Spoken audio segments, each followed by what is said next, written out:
Bismillahirrahmanirrahim. Assalamualaikum warahmatullahi wabarakatuh. Selamat malam kepada semuanya. Yang terhormat, Bapak Sukanta STMT selaku dosen pengampu praktikum sistem produksi 2022-2023. Dan yang saya hormati, Akang Teteh asisten praktikum sistem produksi dan yang saya banggakan, rekan dari kelompok 2 praktikum sistem produksi.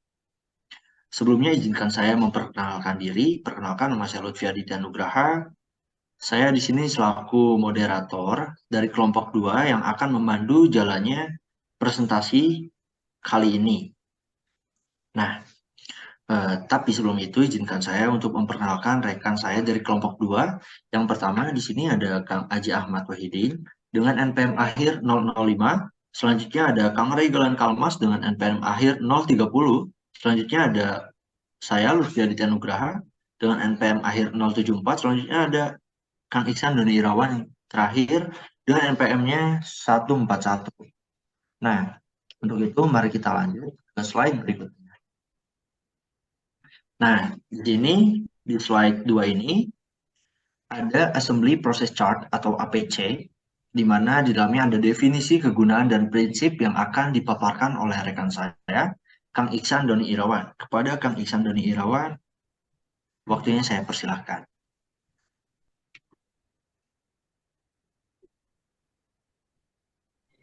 Terima kasih atas waktunya, Kang Moderator, yakni Kang Lutfi. Selanjutnya di sini saya akan menjelaskan mengenai Assembly Process Chart atau APC. Assembly Process Chart ini terbagi jadi dua. Ada yang pertama definisi, kedua kegunaan, yang ketiga prinsip. Nah, definisi dari APC tersendiri ini apa sih? Nah, APC itu definisi dari diagram yang menggambarkan suatu urutan dari operasi, transportasi, pemeriksaan, inspeksi, hingga penyimpanan dari suatu kegiatan kerja secara keseluruhan, mulai dari bahan baku, perakitan, dan menjadi barang jadi. Nah, selanjutnya kegunaan dari APC itu apa sih? Nah, kegunaan APC ini terdiri dari 5 jenis kegunaan. Yang pertama itu untuk menentukan kebutuhan operator, yang kedua untuk menentukan mengetahui kebutuhan tiap komponen, yang ketiga alat untuk menentukan tata letak fasilitas, yang keempat itu ada alat untuk melakukan perbaikan cara kerja, yang terakhir yang kelima itu ada alat untuk pelatihan kerja. Nah, yang terakhir itu prinsip dari APC tersendiri. Nah, prinsip APC sendiri ini juga terdiri dari 5 jenis. Yang pertama itu ada baris paling atas dinyatakan kepala peta proses perakitan yang diberi oleh identifikasi lain. Yang kedua, material diletakkan di atas garis horizontal. Yang ketiga, lambang-lambang ditempatkan dalam arah vertikal. Yang keempat, penomoran terhadap operasi diberikan secara berurutan sesuai dengan urutan operasi. Dan yang kelima, yang terakhir, penomoran terhadap pemeriksaan diberikan secara tersendiri. Selebihnya saya kembalikan kepada moderator, yaitu Kang Lutfi. Waktu dan tempat saya persilakan. Baik, terima kasih Kang Iksan Donirawan yang telah memaparkan apa itu Assembly Process Chart. Selanjutnya di slide selanjutnya, slide 3, di sini ada Operational Process Chart atau OPC. Masih sama, di dalamnya ada definisi, kegunaan, dan prinsip yang akan dibawakan oleh rekan saya, yaitu Kang Regalan Kalmas. Kepada Kang Regalan Kalmas, saya persilakan, Kang. Baik, terima kasih kepada moderator. Saya ucapkan sebelum izinkan saya untuk mempresentasikan mengenai OPC. Seperti yang diketahui bahwasanya OPC merupakan kepanjangan dari Operational Process Chart atau dalam bahasa Indonesianya kita sering menyebut peta proses operasi. Yang dimana definisi dari OPC sendiri yaitu OPC merupakan suatu peta yang menggambarkan seluruh langkah-langkah proses dari mulai bahan baku hingga menjadi bahan jadi.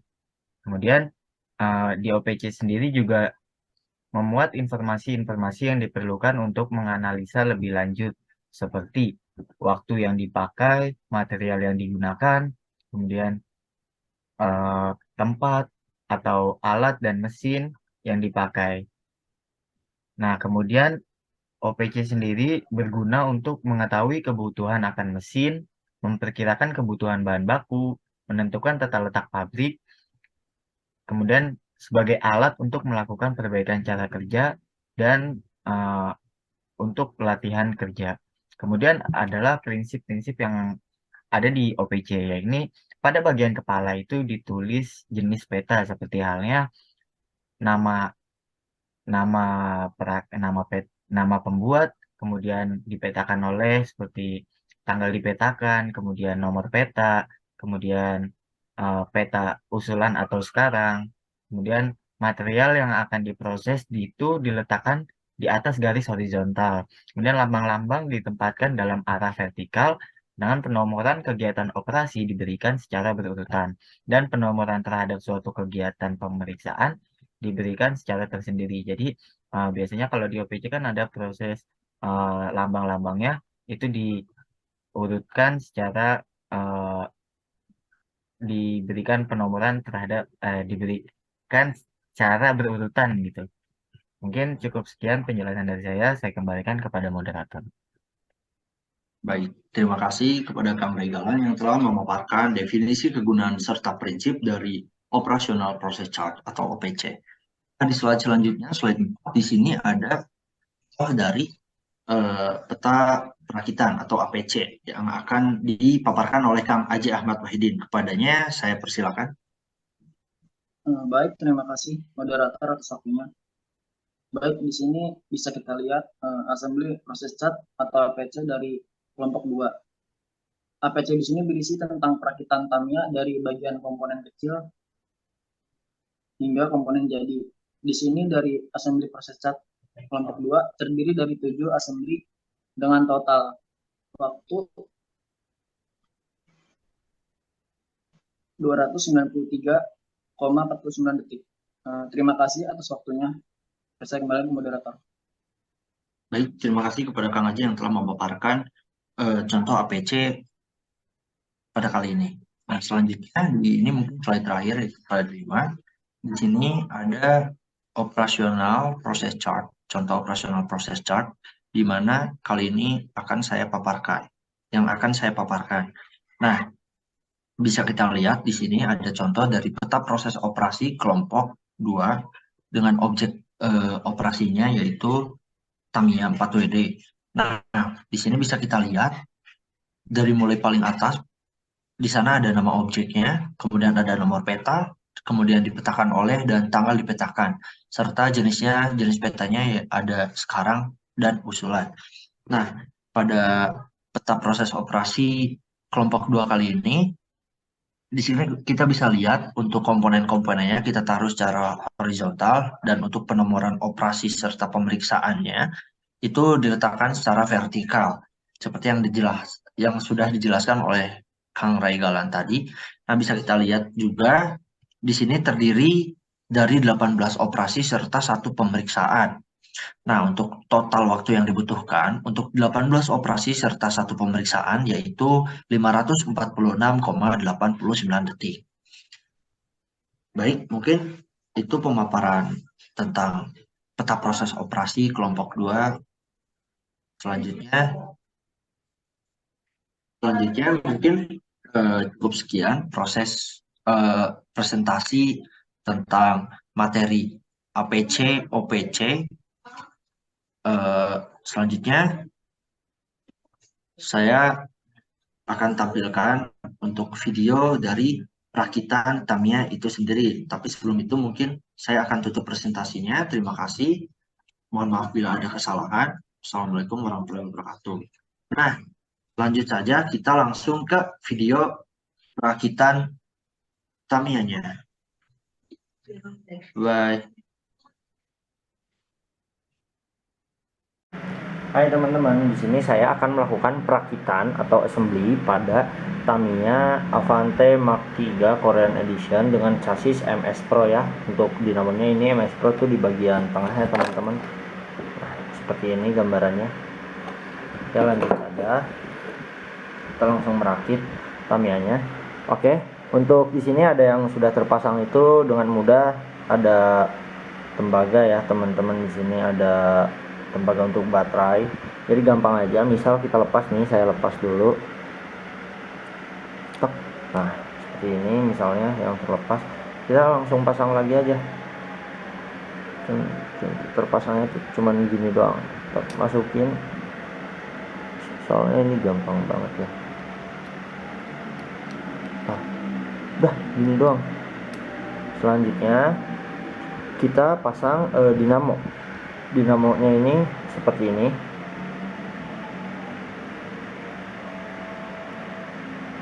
Untuk dinamonya seperti ini.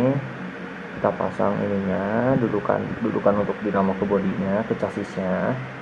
Kita paskan ya, untuk yang ada tembaganya ini dipaskan untuk ke tembaga lagi. Tembaga dari baterai disambungkan kepada dinamo ini. Harus ngepas ya teman-teman, jangan sampai ada yang patah. Oke.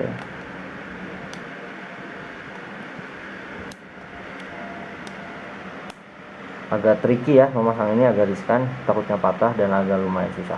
Nah, ini contoh terpasang.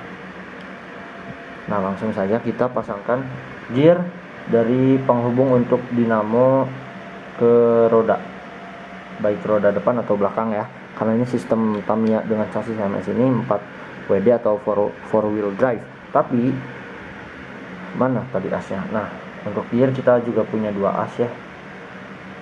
Nah, ini asnya, jadi kita masukkan sini, tek gini, bentukannya gini. Oke, kita masukkan saja. Posisinya senyamannya ya, dalam artian senyamannya itu harus ngepas ya, ada aturannya. Kita lihat di semoga. Nah, seperti ini untuk yang bagian belakang. Bagian depannya sekarang. Nah, arah gearnya itu berlawanan ya, berbeda ya, tek gitu loh. Langsung saja, biar mudah, selanjutnya kita memasang roda ini ke dudukan rodanya atau fender bagian depan dan belakang. Nah, sebelum memasukkannya kita di sini ada bearing, kita dikasih bearing juga dari Tamiya-nya, cuman ini saya udah upgrade bearingnya ke bearing yang besi atau stainless. Lalu kita masukkan ke bagian lubang sininya ya teman-teman. Nah, ke sini kita masukkan situ ya. Set, kita pasang dulu satu, terus kita masukkan gearnya ini. Gearnya ini mana sih, fokus. Nah, kita masukkan gearnya ini, si asnya ke gear. Harus bersabar ya teman-teman di bagian ini, karena memang Allahu Akbar, itu kan jatuh. Nah, set, baik seperti ini ya teman-teman. Kita pasang untuk si bearing yang sebelahnya.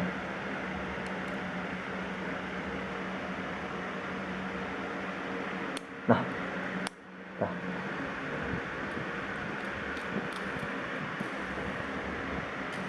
oke. Sekarang tinggal yang satunya. Nah, ini saya masih menggunakan bearing bawaan Tamiya-nya.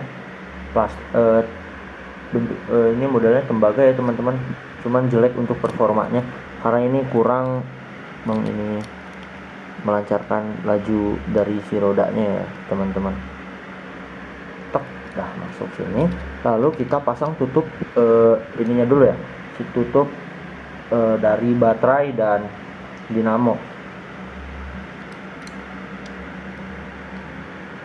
Ini bagiannya bisa kita lihat di sini ada kancing.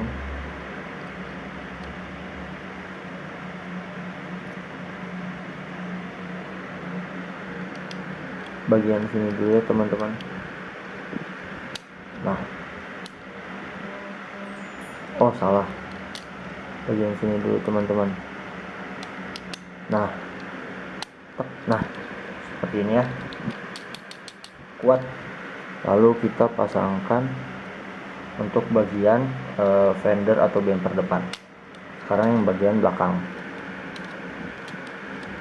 Nah, kita tes apakah jalan. Ini untuk plus ini. Oh, langsung jalan teman-teman. Jadi ini sakarnya ada di bawah bagian sini. Kita tes.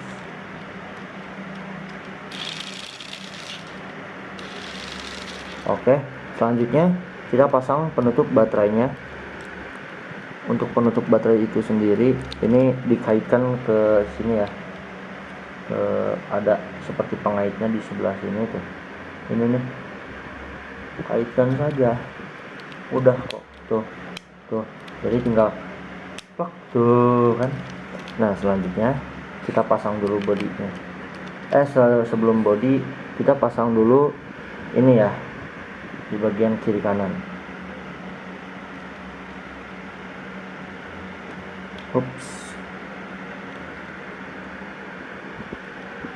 kencangkan menggunakan obeng ya, cuman ini agar mempercepat video, jadi saya mengencangkannya menggunakan tangan, yang penting terpasang.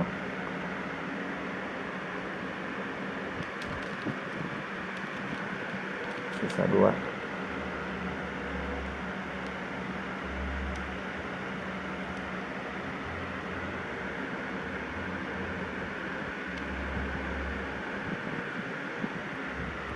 Untuk pemasangan rollernya sendiri, ini dipasang di bagian paling ujung ya, paling sini nih, bagian yang paling ujung atau kedua dari ujung bisa. Ini menyesuaikan keperluan kalian, Tamiya ini untuk dipakaikan roller ukuran berapa. Nah ini sudah jadi seperti ini, kita tes.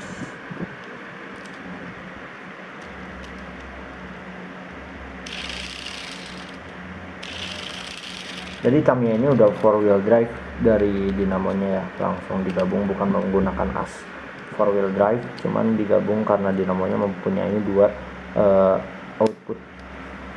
Oh sebentar, saya lupa, untuk pemasangan bodinya itu saya ulangi ya, kita pasangkan bodi.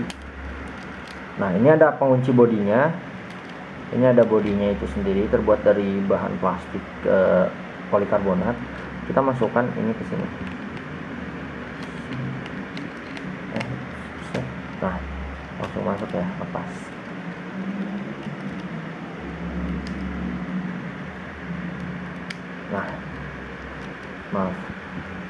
Nah seperti ini ya bentuk kunciannya. Jadi untuk stiker bisa kalian pasangkan di sini. Untuk contoh yang stiker yang sudah terpasang di sini, ada di bagian sini TK atau Tamiya Korea dan Tamiya Korea Edition Avanti Mark 3. Oke, ini untuk busnya, penampakannya. Ini menggunakan chassis MS, jadi dia dinamonya di tengah. Selanjutnya kita coba untuk tes jalan ya.